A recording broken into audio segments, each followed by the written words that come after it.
And welcome again, ladies and gentlemen, to another episode of The View from Here, Behind Enemy Lines. We're speaking today with our guest, Tracy Byrnes, who has written a book called Deduct Everything, Hundreds of Tax Tips, Legal Write-Offs, Credits, and Loopholes. And this is very timely because we're in April now, and April 15th, everybody knows you have to have your taxes filed, otherwise face financial difficulties from the government. So, Tracy, okay, well, how do you want to start the conversation? You want to talk about the book, or you want to talk about tax law in general, or what do you want to do? You tell me, but to your point, it's 2 weeks from today, so you got to file something. And I always say, Uncle Sam just wants to hear from you. He doesn't care what you say. So either file your return or file an extension, but file something because to your point, otherwise you'll pay taxes and interest and penalties, and you don't need to pay the government any more money. Right. I've unfortunately had to do that in the past. Oh, right. That's bad. But okay, so what is your expertise in writing a book like this? So I have, in my previous life, before being a financial advisor, I was in journalism and I covered accounting and tax issues for a lot of years. I also have my MBA in accounting and did tax returns for Ernst & Young in the 90s, it feels like now. So I've been on or about a tax return all my working adult life. And I can't say it's getting any easier. The tax code is getting more and more confusing and convoluted. It has become a big book of favors as far as I'm concerned. And so that was why we wrote the book, because someone's got to explain this to the American people, because I know Congress can't explain it, and the IRS is confused as heck. So we had to help any way we could here. Yeah, the IRS, I understand that you could call the IRS and speak to several different agents, ask them a question about a certain policy or regulation or whatever, and you might get different answers from each one. Especially on the new stuff, Roy. I mean, you make a valid point here. People don't truly understand the new stuff. You know, the headlines in the media, all they say is there's no tax on tips. That's not true. That's not true. It's a deduction. So you have to report all your tips and then see if you qualify for the $25,000 deduction. So I think there's a lot of misleading information out there, and that's part of the problem, including coming from the Internal Revenue Service. Isn't the fact that no tax on tips is strictly federal taxation, and that's the only thing that he could the present president, that sounds funny. I'm sorry, but that sounded so silly. But anyway, President Trump, that's the only thing he could directly affect? Absolutely. And some of the states are fighting back even on the federal changes, quite frankly. But he has no control over state legislation. It's just at the federal level. You make a very valid point. Report your tips, pay your taxes, see if you qualify for the federal deduction. Tracy, I think I heard in one of your podcasts that you mentioned something that we all seem to be negligent about, except of course for you, that people do not consider tax day as something they have to really prepare for. So they don't really keep all of their paperwork in order throughout the year. So this way, when tax day does come, they have everything there. And even if they have excess, it's not going to hurt nobody. 100% right. And look, I'm human too. There have been many years where I was sitting there on April 14th doing my own tax return. You want, though, to try all year long to keep your stuff together. And you can't do the shoebox thing anymore. The IRS does not want paperwork. They don't even want a check if you owe money. You got to go on their website and pay electronically now. So they are finally coming into this century of ours and digitizing everything. So be very careful with your paper documents. I would say anything you can put in a budget app or in an expense app, keep it digital as best you can. That way, if they do, unfortunately come knocking, you can just send those files right out to them and prove your deductions and credits. See, I don't the understand. Other alternative would be to scan everything. Or that. But don't send them a shoebox. They'll be mad. Yeah. It says on my they won't even accept it? Like if I don't think they'd accept the paperwork anymore. Wow. They're so, you know what, Roy, to your point, they're so confused. They're so backlogged. You know, Congress makes the rules, but the IRS has to implement them, right? So the right hand doesn't really talk to the left in this process. And the IRS is trying so hard to figure out what to do. They're overwhelmed. They're short staffed to begin with. your shoebox of paperwork shows up, it's not going to make them happy. I'm sure they're not going to turn it away, but it's going to take them that much longer to get through it, figure it out, and get you a response back.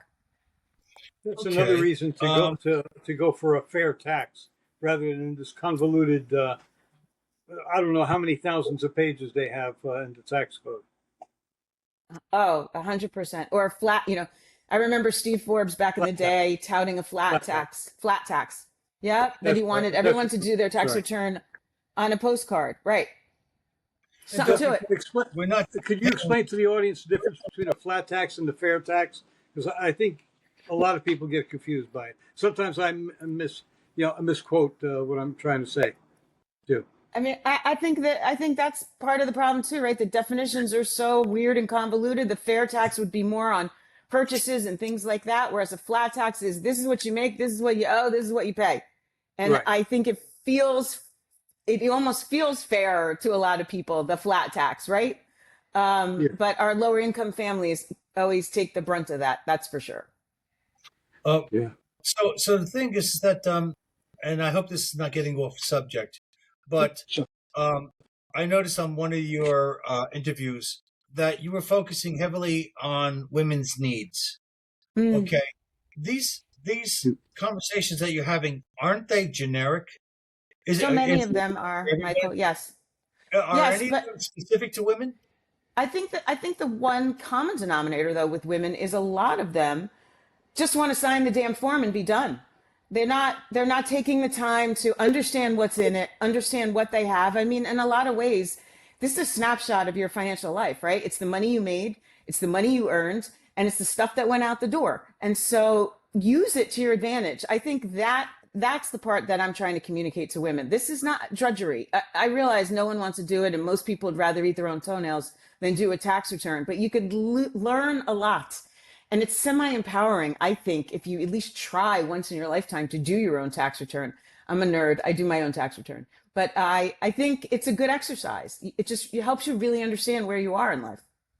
Well, the thing is, I always do my taxes through an accountant, Mm-hmm. and the thing is that ever since I've been doing that, I feel as though I've been getting a little bit more because they know more of what's out there. Mm-hmm. And I hate to say it, like the ladies, I just want to sign the thing and go home. And I know. because as long as I don't have to pay anybody, I don't really care. I would love to get something back, but ultimately, I just don't want to have to pay on top of anything, and that has happened in the past. I agree. But I'll tell you what, you don't want a refund either, Michael, because that means the No. government played with your money all year long. You don't want, I mean, your Interest rate. goal, right? Your goal is to be net zero. That's your goal. That's the ultimate goal, if you ask me. I think a Oh, lot of people use their tax return as like, the vacation savings account because now they're going to get a refund and take the family away. You're better off keeping your money all year long, investing it yourself, not relying on Uncle Sam to get it back to you because they don't know how to spend your money properly, if you ask well, me. I've been very close to that zero. I've only made a few Good for hundred you. dollars here and there, and Good for you. that's not out of any sort of tactical moves. That just seems to be how it happened. And also had some people that knew how much I was supposed to take out, and I listened to them.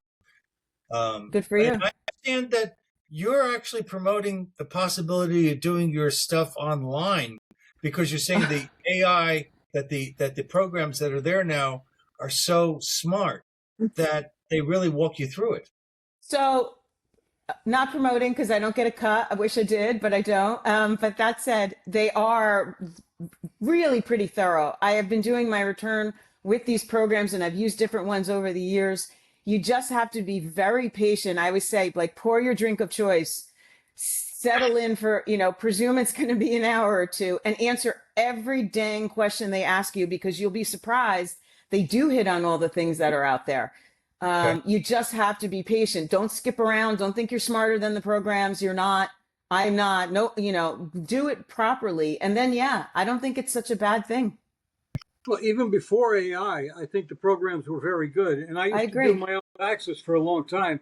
But in recent years, since after my father died and I was the executive of the estate and I had all these different forms, I let the accountant do it Hmm. for me. I mean, this year I'm still going to go to him this year because we dissolved the estate finally, and I still need help, his expertise this year. But next year I'm doing it on my own again Good because for you. what's the use in paying him $100 something if I'm going to get back 200? You know, Right, right. If you're patient and you have the time and you don't get angry at this at the software and technology, it's I think for a lot of people it's very useful, especially for young people. For a lot of the programs, if you make under 89,000, I think is the number these days, it's free. You have a W-2 in one state, you could prepare your return for free. So why wouldn't you take advantage of that? exactly. You know, I mean, I used to do even when I first got married. I used to do our taxes by myself, and there were no computer programs to help with it. It was Oh, just that was an afternoon of paper and pencil, frustration. right? And a number two pencil and a sharpener. There you go. That's fun. So So, Yeah, with a good eraser, right. basically, what are let's say have wires all over the place magic here. number three? What are three sticking points that most people that are having difficulty with their taxes make? In other words, what are three things do they fail out that they can actually easily fix if they just stop being scared? I think that's it. People are too scared to take certain things because they don't think they qualify. If you qualify, take it. Just make sure you have backup. Home office is a perfect example. If you truly have a home office, a segregated room in your house, not a desk in the kids' playroom, right? You don't work at the dining room table. If you truly have a home office, take the home office deduction. And of course, you don't have an office in a building somewhere down the road. Take the deduction. So many people leave money on the table because they won't take it. I think charitable contributions, people forget about that kind of stuff. If you're driving to a church function to volunteer your time, you can get a mileage deduction there. If you made a Oh, casserole for the church picnic, the ingredients are deductible. All these little things add up. And I think we leave money on the table because we're afraid that some fictitious Uncle Sam is going to come knocking on our door and yell at us. But don't do that. You deserve your money back. yeah, it is your money. You know, especially since personally, I'm one of those who thinks that the income tax is unconstitutional, and that 1913 was a horrible year for our country in general. Hmm. You know, I've been I've been asking you some very practical questions, but I'm going to be a little bit abstract on this one. Go for it. Since you've written the book, The Big Beautiful Bill, um, Deduct Everything. Man, that's a long title. But anyway, I know. What wasn't mine. no, Wasn't mine. deduct Let's be everything. clear. hundreds of tax tips, legal write-offs, credits, and loopholes. All right. So since you've been very practical in this conversation, I'm going to ask you an abstract question on a scale of 1 to 10. Okay, scale of 1 to 10. I'm going to ask you, what's your general feel on the one big beautiful bill? 10 being your happiest, 1 being very unhappy. That's a loaded question, Michael. Okay, here's what I'd say to you. Um, Fire. we keep moving around the deck chairs on the Titanic. I think at some point someone has to have the political willpower to junk the tax code and start over. We just keep adding addendums and favors and things and making it more and more confusing. I know the intent of this was to help middle class families in particular and was to help working Americans. And there will be working Americans that will benefit from this. The standard deduction is a little bit higher. There will be there's a deduction for overtime. So that goes definitely to all our hardworking police officers, firefighters, EMT workers, emergency care workers. They will benefit from that. And that's beautiful. It's $12,500. But there's so many other things that are just so much more confusing. And I think there's, a lot of accountants are throwing their hats up in the air and saying, we're done. You keep changing the rules on us. How do you work? How do you keep learning these rules over and over again? It confuses people. And so while there was great intention, unfortunately, I think the unintended consequences are that people are just confused. Hence the book. Okay, Uh, so you didn't give me a number. I know. Do you like how I skirted that? I, I'm I'm, going to go. I can go with the I'm 5 if that's how you feel. So I was told never to give a 7 because that's lame. It's either a 6 or an 8. So maybe I'll go with geez. I'll go with it. Oh, I don't know. I might go with a 7, even though you never should use a 7. Because you know what? It did do like it the $15 million estate exclusion now is permanent. So you don't have to worry about the sunset rules and things like that. So that's super helpful, especially for people in my industry. Right now we know how to plan. So that's really great. And if you bought an American car, you may qualify for a deduction on a car loan. That's kind of great too. Although, find me a car that's fully made in the United States, and I don't know. I'll give you $1. I Um, guess it's finished in the United States. finished in the right, Counts. right.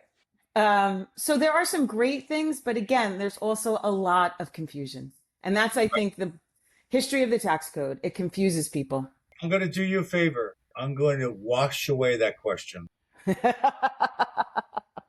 I'm not editing this out, you know. I know. Are you sending this I to the never president? edit anything. Are you I don't sending know. this to the president? Because then I'm in trouble. No, not at all. Well, you know what? I think he would appreciate your candor and your opinion, even if you're wrong. So, And According to Michael's 2 quotes, he respects people's opinions. exactly. the thing is that you enumerated on so many points that goes beyond an abstract answer. So I'm very satisfied. Okay, thank you. Question about the tax code. I mean the no tax on tips. Is that also a deduction like the other one for Yes. the?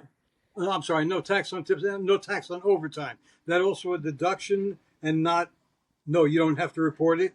It's right. Like that's the thing. It's misleading, right? You think that Yeah. people are thinking they don't have to report their overtime. You absolutely have to report your overtime because first of all, that's part of your wages. You still have to pay into Social Security and Medicare on that number. But then there's a deduction, and you may or may not qualify for it depending on how much money you make. It's $12,500 on overtime. If you qualify, fantastic. But if you don't, you do owe tax. I mean, that's income to you.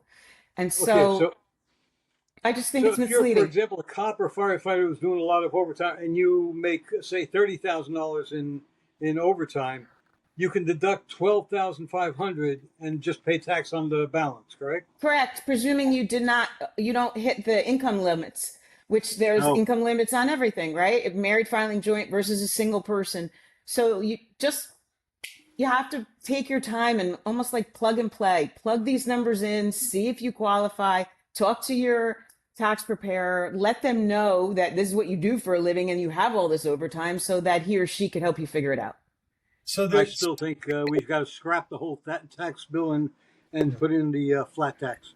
what I'm getting from And you can have 2 different levels of flat tax too, 2 or even 3 most. the tax environment, based upon your experience, is more like walking through a minefield. You might blow up or you might not. So the thing is that the idea that there's a cap on how much money you can make, there's a cap on when you can actually use that deduction. So there's all these little odds and ends, which means I'm going to my accountant and let them solve the problem. But you're not wrong. I mean, New York, New Jersey, California, Connecticut, we're very excited that there's this new state and local tax deduction. But again, there's a limitation on it. If you make a lot of money, you're probably not going to get it. So you're right. You have to either take your time and walk through these tax software programs, let them ask you all the questions, or walk into your tax preparer's office and have them figure it out. Just don't do it on April 14th. They'll throw something at you. I live in PA, and I'm fortunate enough that I don't have to pay state taxes in PA. So that's a hell of a break. And the thing is that that is a problem, that not only dealing with the jungle of federal tax laws, but you're also dealing with every single freaking state with its own little peculiar little bends and twists. Like I found out I don't know if I heard it from you or whatever. Oh yeah, that's right. I was talking to somebody about this. I was mentioning that we were going to interview you, and she was saying in Allentown, Pennsylvania, there's a tax on rainwater. that because it taxes it because of how it affects the source. They've done that for years. The Democrats have done that for years.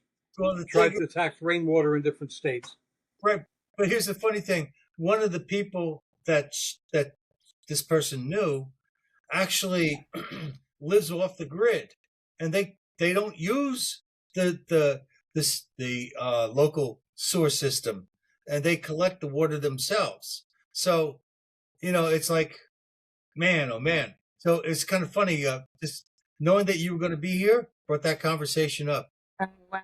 Wow. But look, it's they have to get the money from somewhere, right? I mean, same with Florida. Florida doesn't have a state tax, but they got to figure out how to pay for stuff. There's people flooding to Florida. How are they going to afford to take care of them all? The education system, the healthcare system is being beaten up down here. It's just not good. And so how do you pay for all that? They got to nickel and dime you somehow. So it's misleading, but it's happening everywhere. Well, for anybody who collects their own rainwater is off the grid like that gentleman, I would remind you that there is a Fifth Amendment, which means you don't have to inform anyone that you're doing that because you'd be incriminating yourself. And I'm not a lawyer, so don't take my word for it. Consult your own lawyer if you want, but that's what I would do. Does that work? Does that work for single people who don't have children in the school system? They don't have to pay those taxes either? No, because the law, as I think, specifically say they have to do it. I'm talking about people who are not on the grid, not using city water, and the only water they can get is from nature. So why should they have to pay that? Just like I paid taxes before I paid my Social Security contributions all my life since I was 14. Very true. Why do I still have to pay taxes on some of what I would draw from what I get in Social Security? That makes no sense. Roy, Very that's true. the Fifth Amendment issue. That is criminal. That is criminal mentality. If you don't get caught, it's not illegal. That's what you're telling me. So now we know. No. You don't have to. You don't have to admit to anything that may be wrong.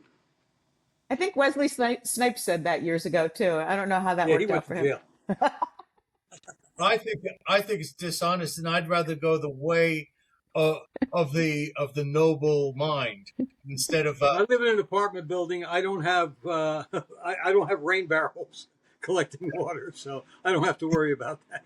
That's atrocious. To presume that you should have to pay taxes because it rained on your roof and went down the sewer. I mean, just charge me general sewer tax. Don't blame it on the rain. Oh, they do that too. Right. Are there any? What would be your suggestion to revamp the tax code? Good question. Well, look, we have to simplify it, and someone has to have the political wherewithal to actually bring that to the floor of Congress, because everyone is just too busy trying to get reelected down there. But for the American people, the right answer would be to start over.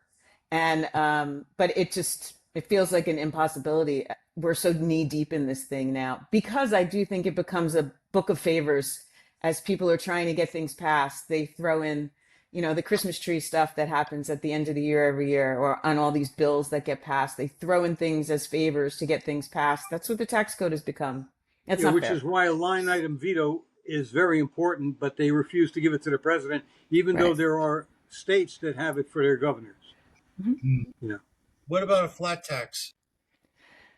I like the flat tax. I think to Roy's point, have 2 or 3 levels of it, call it a day and be done. And just make it simple. Steve Forbes, it sounded outlandish back in the day when he said he wanted people to file their returns on a postcard, but there's something to it. And if you would understand it, and maybe if you understand it, you're more inclined to pay it. When you don't understand it, you feel like someone's trying to pull the wool over your eyes, or better yet, the wealthy are paying people to find loopholes. So they're getting tax breaks that you don't feel like you're getting because you can't afford a high-power tax attorney. It would get rid of that. It would get rid of that, I think. Yeah, but and it would also get rid of the tax attorneys and tax accountants too. I mean, it would be, on the one hand, it would be great for the American public in general. However, for those particular industries, those people are going to have to find some other honest work. Let's say, as if AI is not enough.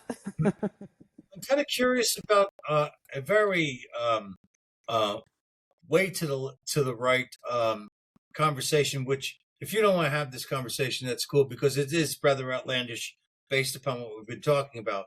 But I was just wondering, what's your views on tariffs in regards to how they we're Nice. told that they're meant to diminish overall federal taxes and so forth like that.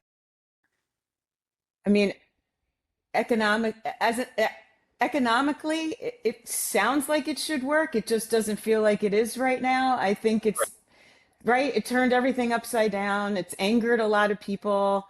Um, he's created a lot of enemies in the process because of it. I Mhm. do hope and pray that whatever the method to the madness is, that it works for us. But right now, it's hard to see the light at the end of the tunnel Well, on this. you know, We've what I Well, like angered. most about it is the fact that what it does is it makes it more difficult for foreign elements to go ahead and compete with super inexpensive items. It moves that money into the general coffers, and it because it makes it more reasonable to compete against these foreign low-cost items. You might actually increase your overall capital wealth in the country because more industries would be developed or at least expanded. Yes, I also, but so from the stock market's point of view, that's where I sit on the day-to-day basis. It's all about the not knowing and the uncertainty, and it's just uncertain right now. And even Hmm. for small businesses, what are they doing? How do they do it? How do they create, widgets like we learned about in school? How do they do that when they don't know what policy is? And so the unknowing is almost worse than the policy. What well, I is want to point something out. Go what is ahead, Mike. Finish your thought. your idea of a period in time where we did have what you might say a more predictable future? And I think that at least from the stock market's perspective, things were great. Things, you know what? Because again, it just needs to know the parameters. I always say it's like a little kid. It just wants to know what the plan is this weekend. Once we know Mm. what the plan is, everybody's happy. Everybody gets up, gets dressed, and does what they're supposed to do. Stock market's the same way. It just wants to know the parameters, good, bad, or indifferent. What do I need to do? What do I need to work with? And then we could do business. And then the market thrives. If you look back before 1913, every state and the federal government built these wonderful, architecturally wonderful buildings. Okay, that cost a lot of money to put up. I mean, millions, even then. And they had the infrastructure, they had the roads, they had the bridges, they had the school system, which at one time was among the best in the world, if not the best in the world. And like I said, we built all these great buildings, like the U.S. Capitol building, the White House, and the Supreme Court buildings along that style, the classical style, I guess. Though you go to any state capital, you will find buildings like that. They were all built pre 1913, and they were built with tariff money. And everybody who worked until 1913, whatever they made, they kept. Period. And the country did not suffer. We had plenty of money to go around. Whatever the country was supposed to spend money on, there was no welfare. There was no great society uh, to keep people dependent on government. And we did fund the military, which is one of the four main purposes of the federal government. One of the four main things that the government is supposed to handle. And so when people complain about the military getting so much money and so forth, it's a fraction of our budget. One, two, it's supposed to be the major expense, keeping the country safe. But anyway, that's why I think the tariffs. If we never gotten into this income tax thing, and then people were getting angry after the income tax came because at the end of the year they had to write a check out, and they were Mm, saying, "Oh my God!" Then I think it was FDR came up with the bright idea: let's take it out of their paychecks little paychecks. by little, so it doesn't hurt that much. And then at the end of the year, if they get money back, oh, I'm getting money back. Oh, it's like you won the lottery. No, you're just getting your money back. That, as you said in the beginning of this program, that the government is using tax free. okay, and they're giving you whatever's left over back to you, and you don't want that. It's yeah, it pains somebody to have to write a check at the end of the year, but I'd rather write a check for the difference, at least when I was working, to to cover a shortfall rather than get my money back, because I could have been using that money for other things, for myself. I know how to best spend my money better than the government does, and Okay. Yes, well, but that's it. we also know that a End lot of of people rant. don't know how to budget these days. So there would be a lot of people in December Yeah. unable to make that bill and would be in prison with Wesley Snipes. Yeah, I was gonna because sorry about bringing up that question about tariffs because the subject on tariffs was taxing. Anyway, the that was a joke. You can laugh anytime you want. But anyway, yeah, I was going to ask you what you just brought up, which was, it seems to me as though a lot of the young people are so deeply in debt, they can't their budget is vacuous. It's constantly expanding because of their debt, and uh, which goes outside of this conversation about taxes. But the thing is that for those people that are having difficulty with their budgets and so forth like that, um, is there anything within their excessive spending, like using their credit cards and stuff, that they can take off of their taxes? Probably not. I mean, people have tried to deduct a lot of things. I've heard crazy things. I want to deduct my wedding because it was a networking event. I wanted to I need to deduct the pool, even though the doctor didn't say I need it, but it's for health purposes. Like, so none of that stuff works. I think the young people in particular should be using, there's so many budget apps and things that they can put right on their phone and keep track of things so they don't create all this debt. We are an instant gratification society these days. So any money in is already out the door. They don't save like we used to. My mother, when I was a kid, had little envelopes for everything, right? She had a Christmas envelope. She had an envelope to save for whatever bills in the house, and we saved. We don't do that these days. So, so Mhm. many little kids don't even go to the bank. They don't even know it exists. I know Well, kids who don't know that's how to write because a the school check. system doesn't teach financial Right, literacy. right, I mean, that should right. be something we should we that should be a major subject in school, I even if it's agree. just one period a week. I That agree. would help. But I mean, I think that used to be a part of home economics, many years ago. I'm not sure, but I think so. Anyway, but most young people, like you say, they rely on loans. Let's go get loans, student loans, and then at the Right, end of the thing, they come out with a degree where they can't find a job, but they're 100,000, 50,000, $150,000 in debt, and it takes yep, them years to pay. And if they don't, I think, of course, the problem is that the banks keep upping the interest rates and are happy to give the loans because it's guaranteed by the federal government.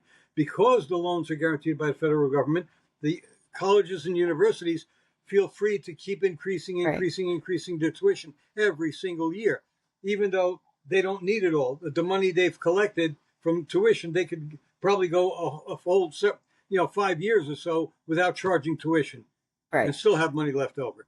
right. It's a But vicious cycle. it's crazy. And my grandson, for example, think he's going to college this fall, and thank God he's going to engineering school. He's been accepted by several already. He's gotten some scholarship offers, Oh, and amazing. he's waiting to hear from I think three or four more. And then he's going to decide. But he told me he's going to decide depending on who gives him the better financial uh, Good for him. thing. He does. If Princeton gives him a full run, he'll go there. If Glassboro does it, he'll go there. If Rensselaer gives him a full ride, he'll go there. As long as he doesn't have to incur a huge debt. Okay, Smart and kid. yeah, so he's very smart that way. I'm glad. In your book, Deduct Everything, um, uh, you're informing people of the various deductions they could take, the loopholes, etc. Um, is there do you also include the process that one has to go through in order to establish these credits, loopholes, etc.? As far as the preparation of your tax return, it's in there for sure. How to get Fantastic. everything together and get started and get it either to your preparer or to, your kitchen table where you sit down and you start working on a software. I would say though that with 2 weeks left, if you're not going to get it done, please file an extension. Get that out there. At least do that so you don't pay late payment penalties. Try very hard to pay or at least estimate your bill because your bill is due on April 15th, even though your return is not. Please pay. And believe it or not, the IRS is actually very accommodating when it comes to installment plans and things like that. You just have to reach out, Yeah. and set it up that way it works for you. Don't set yourself up for failure because then they'll be even more pissed.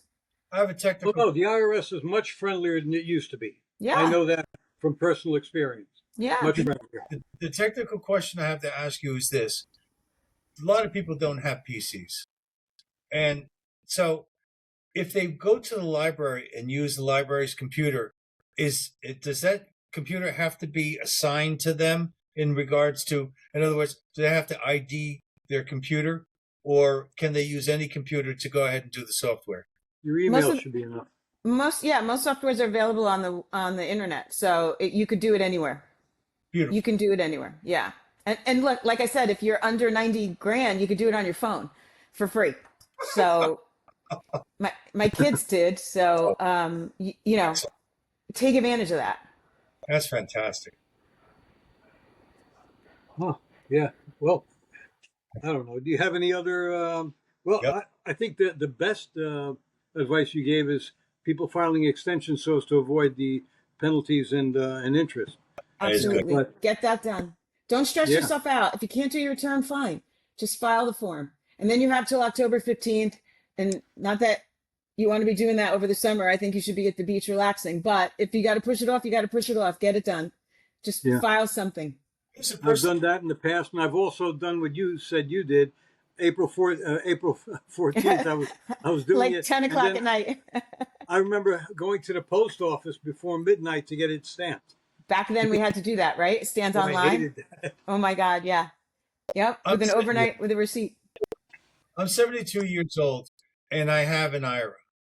When do I have to? When do I have to forcibly cash that in? At 72, I think. You have to start taking required minimum distributions. Have you started? No, I haven't This received year, any. he just turned 72. Okay. So then this year, 72 and a half. Congratulations. Happy birthday. Thank you, ma'am. I had to take out some last year and this year again. So 72 and a half is when I have to start doing it. Yeah. People like me get to wait till 75 now, but it's okay. It's your money. Start using it. Yeah. Well, whatever they leave to you, I like if they it. take out another share. That's why I have it. Is because they don't touch it. Not anymore. I guess You that. just take the minimum every year, And because then otherwise, if you don't need it, just reinvest it. there you go. Put it back in the Okay. market. Oh, that's right. That reminds me. I'm going to talk to my accountant. I'm going to go see him today because I have to take my package to him today. And what I was going to ask him is, I heard something about you can take your IRA and put it in a Roth IRA. Sure. And what are and the pay the tax. advantages of that? So then if you take it out, if you roll it into a Roth, you'll pay all the tax on the money, then the money in the Roth will grow tax free. So your money and your withdrawals will all be tax free when you take them out at a later date. And the good part about the Roth is that you can just roll that to the next generation without a problem. So Oh. that's a beautiful gift to give them because then they get it all tax free. Oh wow. Okay, because see, my IRA is small. I have money market and investments in another account, but my IRA isn't that big. So, and I'm retired now, so I'm better off paying the tax on the whole amount and then putting it in the Roth and not If you worrying can- about minimums. If you can afford it, you should also Yeah. make sure your accountant knows that there's all these extra deductions for seniors this year. You get extra credits and stuff. Yeah. So make sure you get them. Okay. You earned them. You lived long enough to earn them. Yeah. Seems good. Well, yeah. If you know what, I think this group here would fit in perfectly with the Sam Adams crowd in revolutionary times. Absolutely. So, Good. Yeah. okay, unless, well, do you have anything else you want to talk about? No, I appreciate your You time. good? If anyone has any questions, they could find me on all the socials at Tracy Byrnes. So just reach out. Tracy Byrnes. She's not Tracy just Byrnes. for ladies. She's for everybody who does taxes. That's right. That's right. Burns with a Y. Right. I'm going to put this in the show notes before I publish it. Amazing. And it'll probably go out tonight, sometime tonight. Because as I said, I have to run over to my accountant today and do a few other things. But okay, Beautiful. thank you so much for showing up. We really appreciate it. Good luck with the book, and I think it's a book that people should get. And I'm going to have to get a copy myself because next year I'm going to be doing it on my own again. You go. Either. This is perfect to be here. I appreciate it. I appreciate it. I'm grateful for the time. Yeah, maybe Mike will get over his dyslexia and get the book and do his own taxes next year too. I love it. Okay. You guys are terrific. Thank you so much for having me. Thank you. Oh, thank you for coming. Yeah, this has been The View from Here, Behind Enemy Lines, speaking to Tracy Byrnes, who's given us a lot of useful information on taxes. And please rate and share the show with everyone you know. And we'll see you next time on The View from Here. Deduct everything. Good night. Let's stop that.